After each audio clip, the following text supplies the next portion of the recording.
Hey, hey! It's Poisson Variants, your mathematical maestro and LaTeX linguist. And today is a very special, very frozen, very special, very short little stream I will be doing today. Unfortunately, it seems to no one. for the sole purpose of being silly, being goofy, being a silly, goofy little goober. Before I get into that, as I announced on Twitter, I have a bit of exciting news outside of the VTubing sphere, outside of being VTuber. My exciting news is that I have been yesterday I received news that I was accepted into my first choice, not only my first choice college, but my first choice master's program. I have been accepted into my first choice master's, potentially doctoral, but my first choice graduate program. And so I am very happy, and I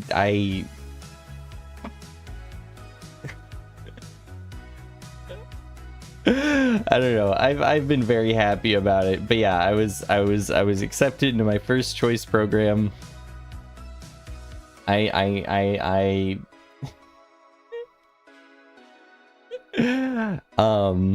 yeah, I don't I've been very happy about it. Hi Jay, Akikado, hi Cheese. Yes. What's happening? Yes, I was accepted to my first choice program. And so this fall I'll be returning to collage, but as a graduate student. Today is Valentine's Day. Yes, today is Valentine's Day in the US. So, I thought I would do a very, very simple but short, giving the day you thought you were gonna say you proposed. I'm not doing that until I'm more financially stable. I'm not doing that until I'm more financially stable. Anyways, but no, so, but I wanted to do a little silly, little goofy, little mathematics of love thing I created just for you guys. Valentine's Day and you're alone on this server. I would join you, but the reason today's stream is earlier than normal is, well, I have plans today. Oh, you're gonna suffer with you? Exactly. I'm gonna suffer with you. I'm suffering now. Once again, back into the education system to suffer and secretly enjoy the fact that I am doing non-stop homework. But don't tell anyone that. Don't tell anyone that I love that. Yes. Hold on. I want to check one of my toggles. I forget. Yeah, it does. But yeah, so I'm like, I was so happy that I got excited or accepted. It was before my shift at work, but I was still like in the building, and I was just like sitting down, and I got an email, and I had to stop myself from just like running up and down the hallway with excitement. But yeah. And it's a master's in applied and computational mathematics.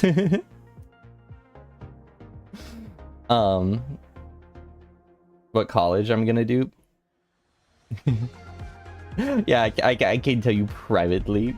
You're playing Roblox. That sounds like good Valentine's Day choices. You rizzed up your ACT. Yeah, congratulations on doing your ACT. I'm gonna cure cancer. I'll try. Well, I'll do my best. I'll do my best mathematically. But today, I have stolen you all here.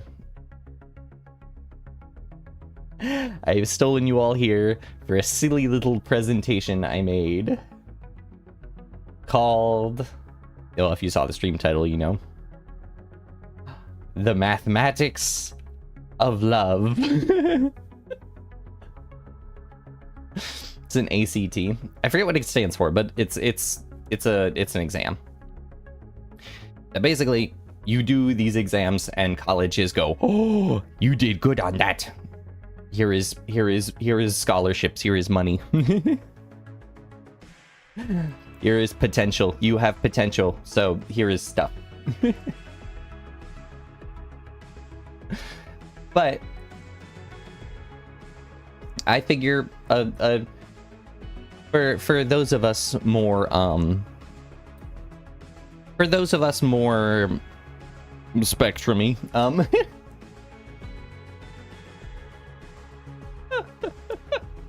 slide 1, I don't know, slide 2, bibliography.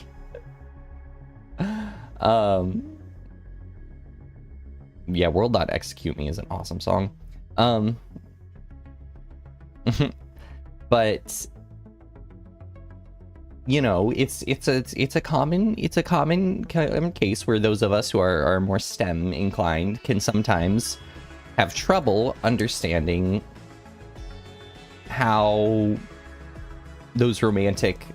to achieve those feelings of romance. And there's a lot of incel charlatan behavior out there, and so I thought I'd provide something a bit more analytical without that, you know, incel mindset. Because oftentimes the response is, you know, oh, you know, there's you know, I don't know, you know how it is. Anyways, I have something. So let's dive right in. Am I gonna try to riz you with math? No. I know I have no riz, and I have no intention of trying to riz you. But let's start with how we would define a formula for love. So a formula for love is often, and so these will not be universal, but we're considering kind of the largest scale implications. You have a crush on the number 4.3. It's kind of a bad number to have a crush on. 4.3 is kind of mid. An easy way to think about the formula of love is an inverse to the formula of loneliness. And so to start, we want to find the formula of loneliness. And the reason why is because that is a lot easier to derive. That is significantly easier to derive than, you know, finding love itself. Because people have been, you know, asking, you know, they say like, love is a battlefield, love is this, love is that, and it's like, no. Let's start with loneliness and then kind of work our way backwards. Okay? So we're going to define that as 3 different terms, and I'll get into all these terms with W plus U plus R. Okay? All these terms are representative of different things. And it's kind of there is an abstract level of it that is outside of the scope of this presentation, but I'll get into that in a minute. Love is war. Love is war is awesome. Yes, love is war. Okay.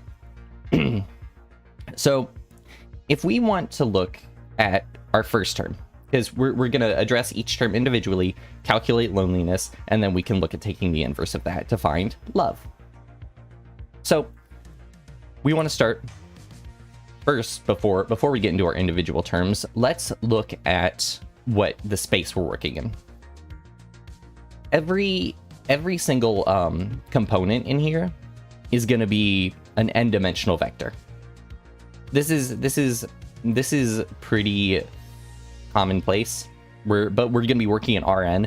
We're not going to be working in complex, because in theory we could be able to kind of map all of these different things into the real field, where each component is determined by the social sciences.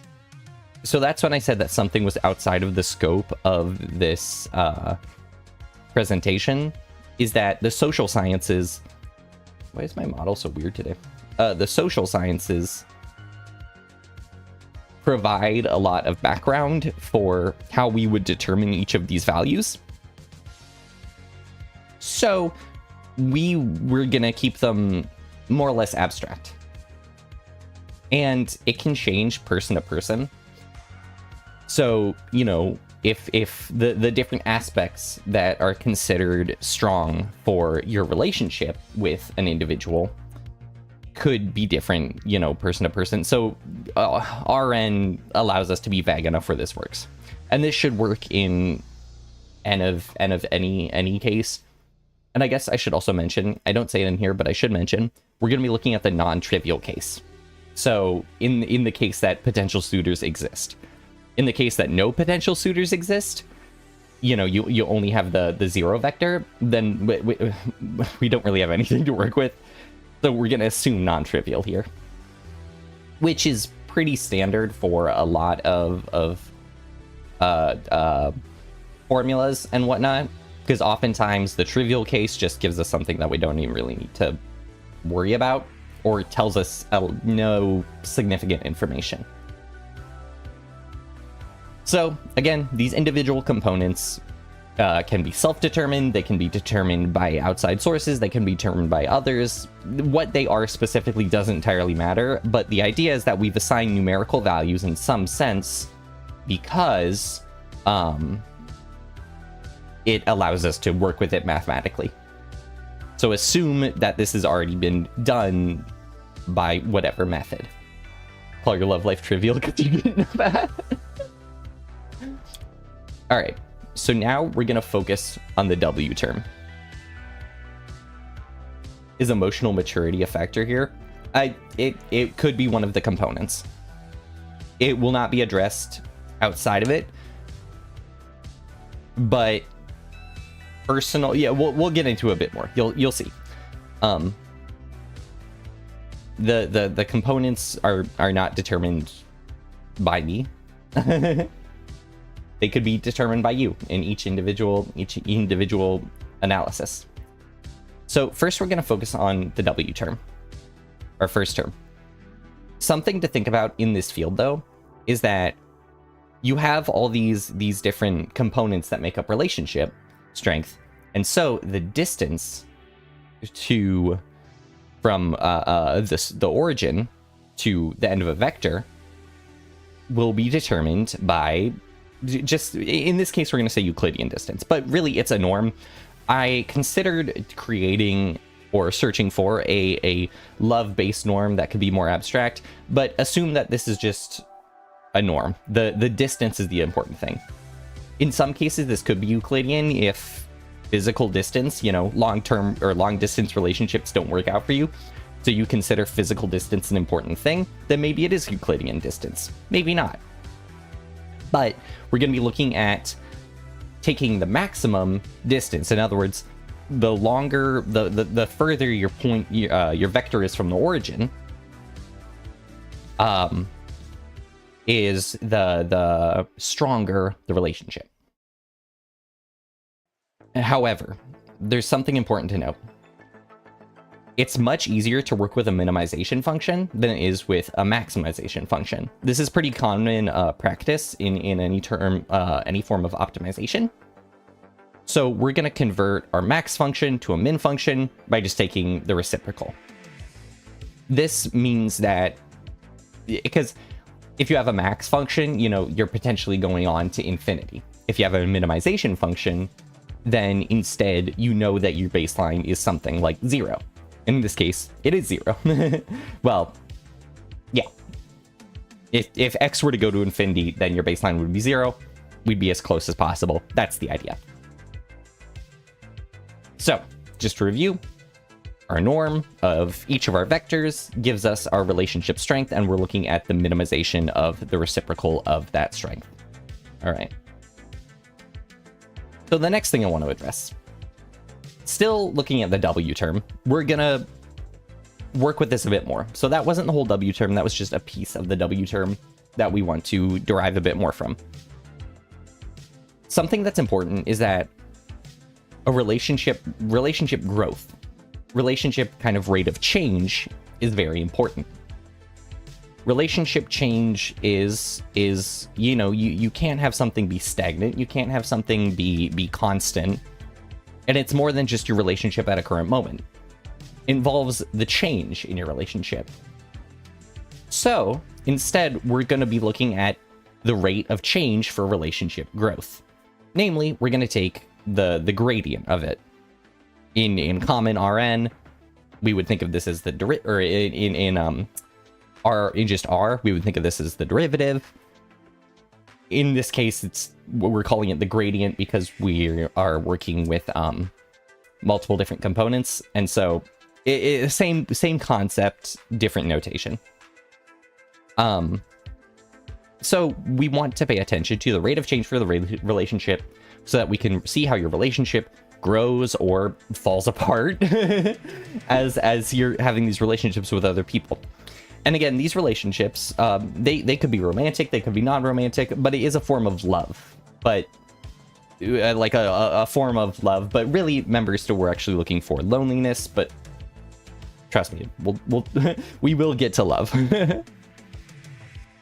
So the other thing we want to do is we want to move the absolute values. And the reason we want to do that is because love and hate are both very strong feelings. But in theory, if I have a negative vector, that means my relationship, even though it's pushing away from me, or it's pushing away from me from the origin in a negative direction. So it's not going to be positive. That means you have a negative relationship. So that's why we're actually going to shift the minimization, the absolute value, because we want to think about minimizing our positive feelings, not maximizing our positive feelings instead of and therefore minimizing our negative feelings. If your relationship is the local minimum, is that a strong position? But it depends on the function. It depends on the function. In this case, kind of. The paintings of the Greek philosophers talking. This is exactly. This is how we're defining love. So we're looking again at the gradient now, the rate of change of the absolute value of minimizing this distance to each vector, or this reciprocal of the distance to each vector. This way, again, stronger and more positive our vectors are, then our value is going to get closer to 0, which is good. We want it to be as close to 0 as possible. So finally, to give us the W term, we're going to say that we want to look at more than just the rate of change. We want to look at the varying amounts of rates of change. In the same way that or the rock bottom. in the same way that the derivative of velocity, so we have position, the derivative of position is velocity.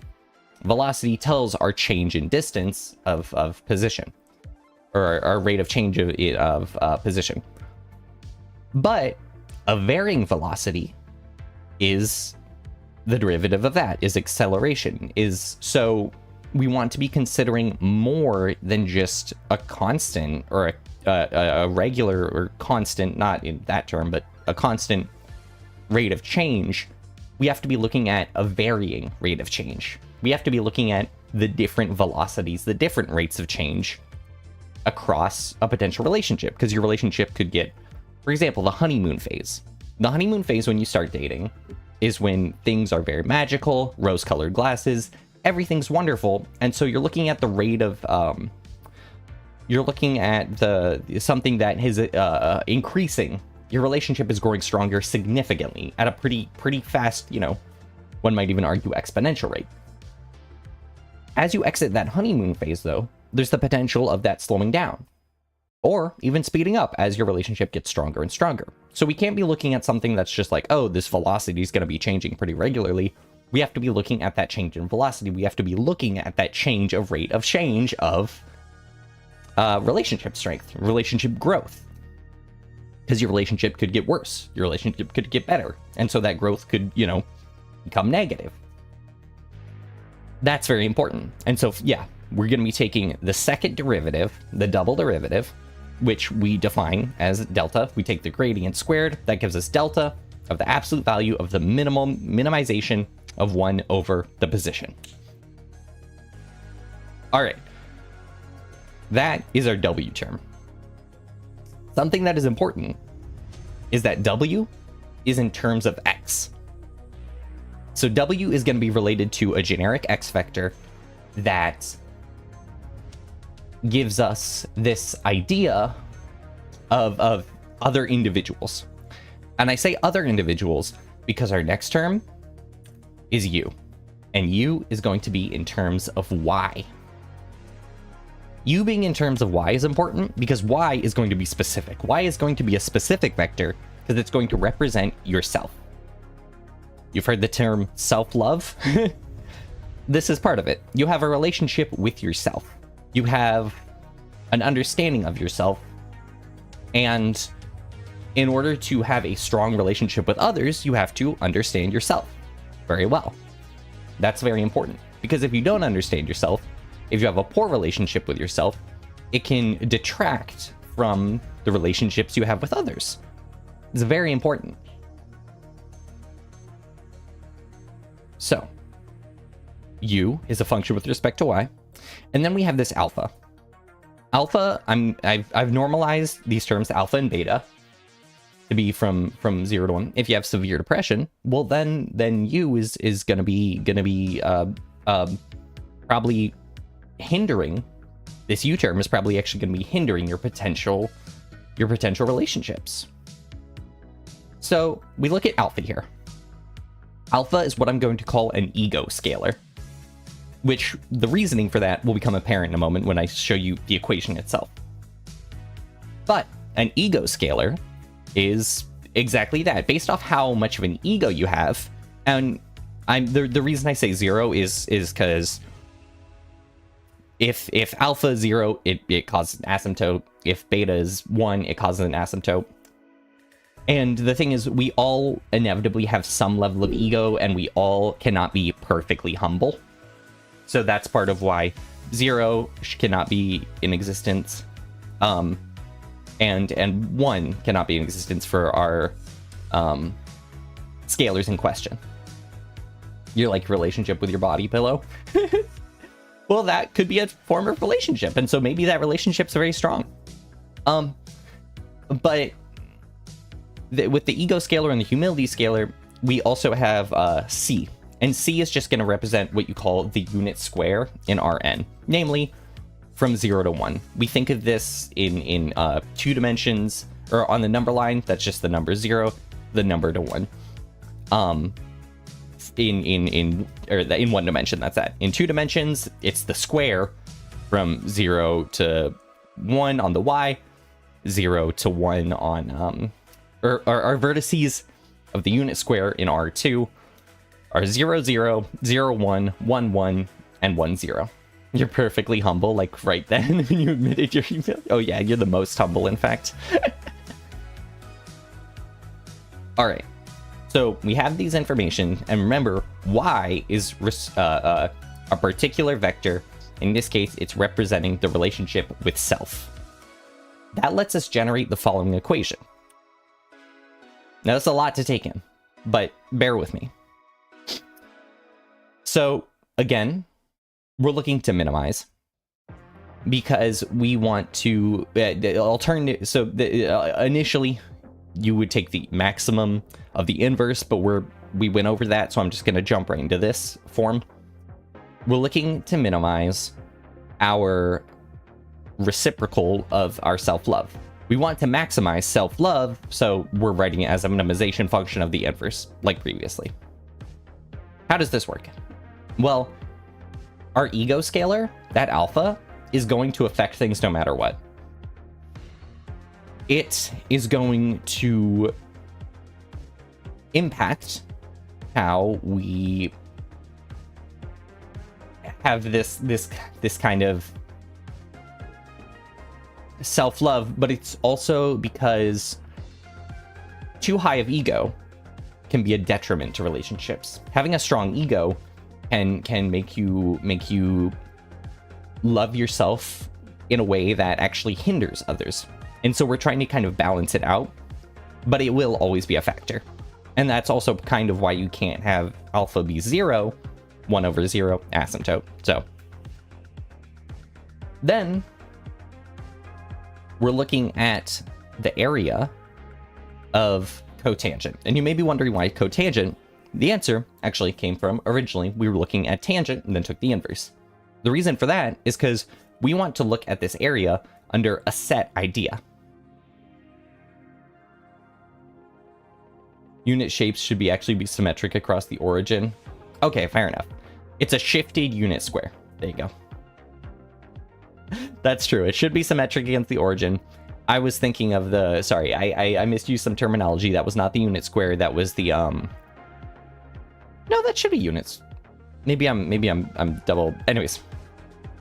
No, yes. That was a mistake of terminology on my part. It's the square from 0 to 1. Not the unit square, but a kind of standard square that we're going to be scaling, that we can scale to any size, and it works out well. Because we can scale and translate, and it doesn't cause any problems.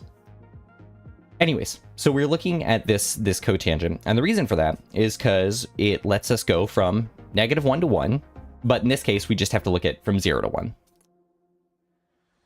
Finally, we have the humility shift.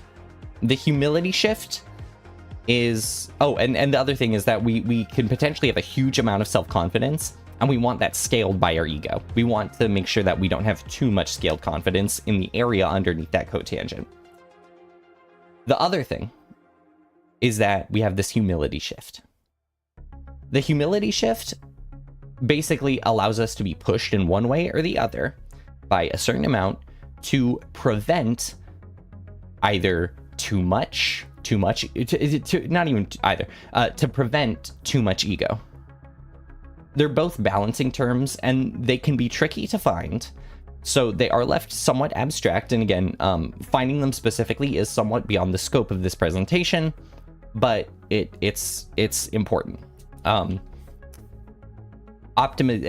This is kind of an optimization problem. Like, I mean, that's been pretty obvious. It is an optimization problem. So there is a level of like computation that would be needed to do it. Or yeah, ideally, in theory, you could by hand do it. Well, no, it's still computation. A level of computation is very important for finding these different terms. All right. So to summarize, our U of Y term, Y is with respect to self.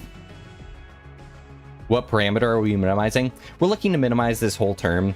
It will ultimately come out to be an individual term. In this case, it would be with respect to Y. In the other case, it would be with respect to X. I kept it just as general minimization, just for a bit of clarity's sake, because adding too many notations could cause confusion, especially for those who are not as familiar with some more abstract concepts of this. All right, so let's look at what we have so far. We have 2 out of the 3 terms that we've created.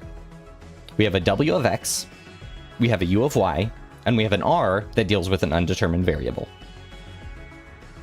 That's going to be delta times the norm of the minimization of 1 over X plus the minimization of 1 over alpha integral over C, which is from 0 to 1 in Rn, time of the cotangent of Y minus beta, and again, plus some R that we will now get into. You may be thinking, what would R be?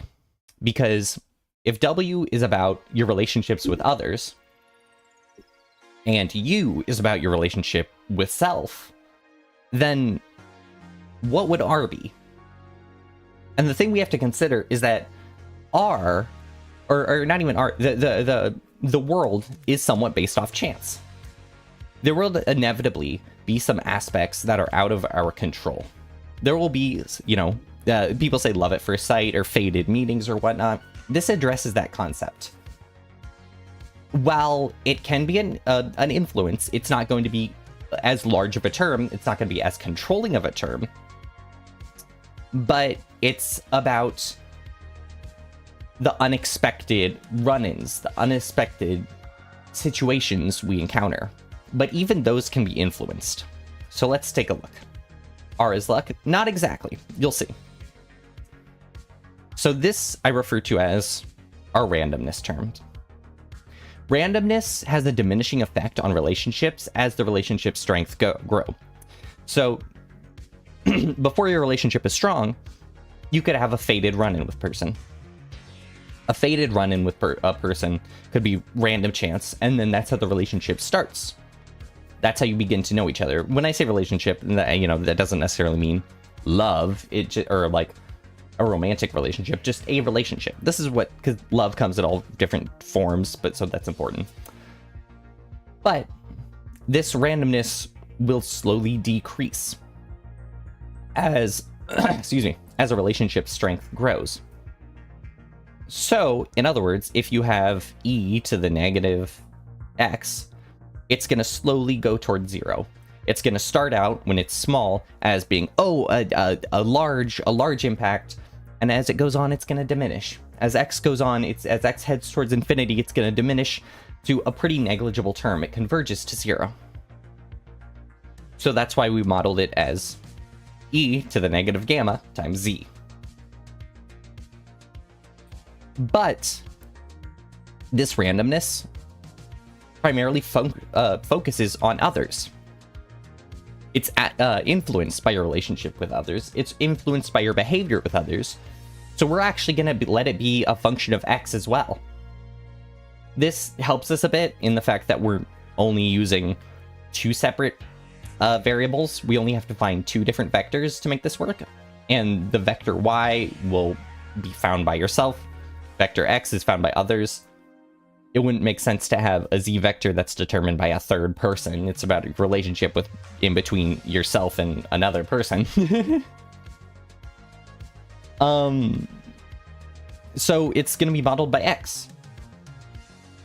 And finally, your relationship with others is going to be based off of ego and humility.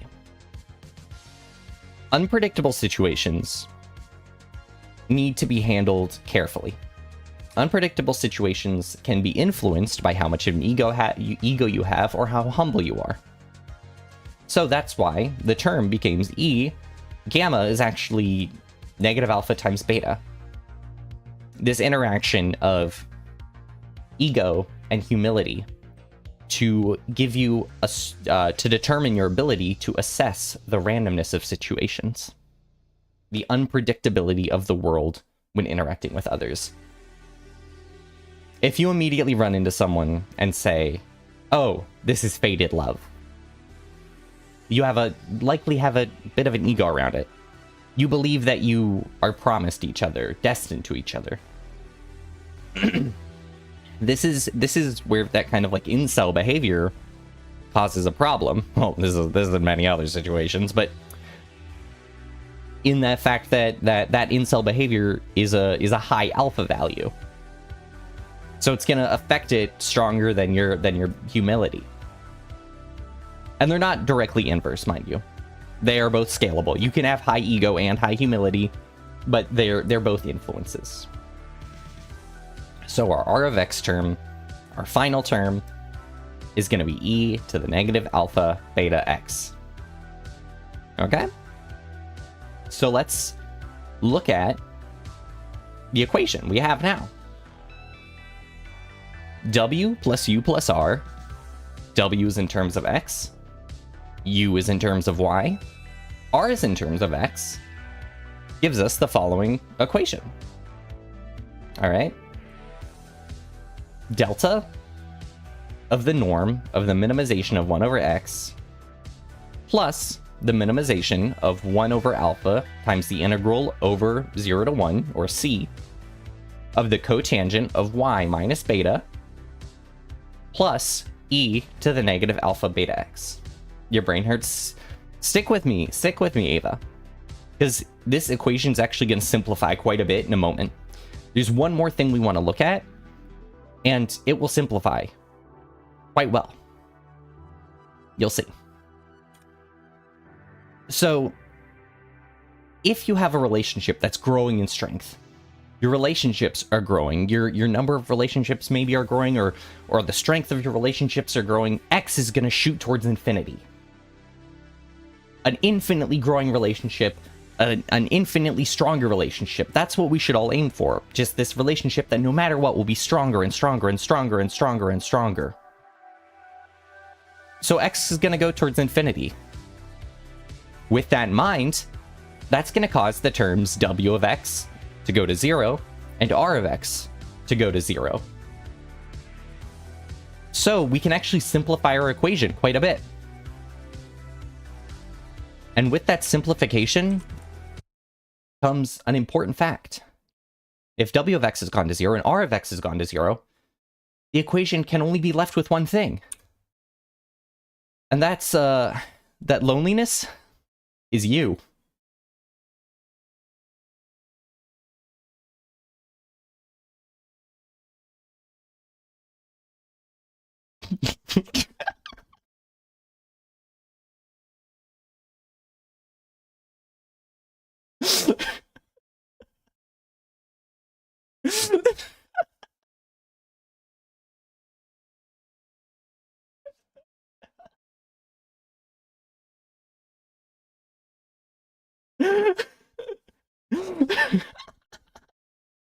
It was all a ruse.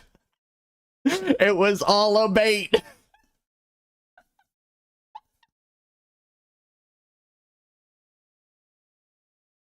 It was all for a roast.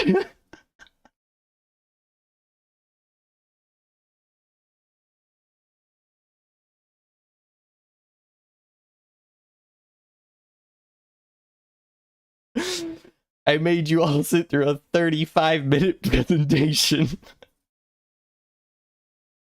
I made you sit through a 35-minute mathematical presentation to tell you that you're lonely.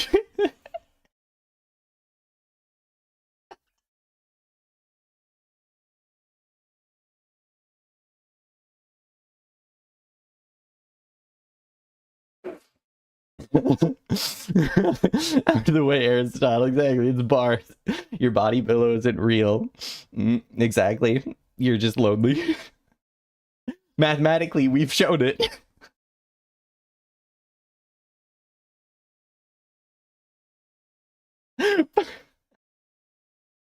No, but do not despair. Do not despair. You know why you shouldn't despair? Because loneliness was not the end of this. You know why? Because there was one more aspect. What were we looking for? We were looking for love. We were looking for the inverse of loneliness. We're not done. We're not done. We were looking for the inverse of loneliness. So that's actually going to be left as an exercise to the reader, to the viewer, to all of you. So for finding the equation of love, it's actually your own responsibility. I'm going to leave that for all of you to do. And that's for you. Yeah, go find the inverse of yourself to find love. That's a you problem. That's not a me problem. Sorry, I don't have time for this. I got stuff to do today. It's Valentine's Day. I'm kind of busy. Happy Valentine's Day. Yeah, no, I hope you all had a great time. Yeah, so happy Valentine's Day. Good luck solving that equation. Okay, anyways, I've been Poisson Variates, your mathematical maestro and LaTeX linguist. I'll see you all later. Thanks for watching, and bye-bye!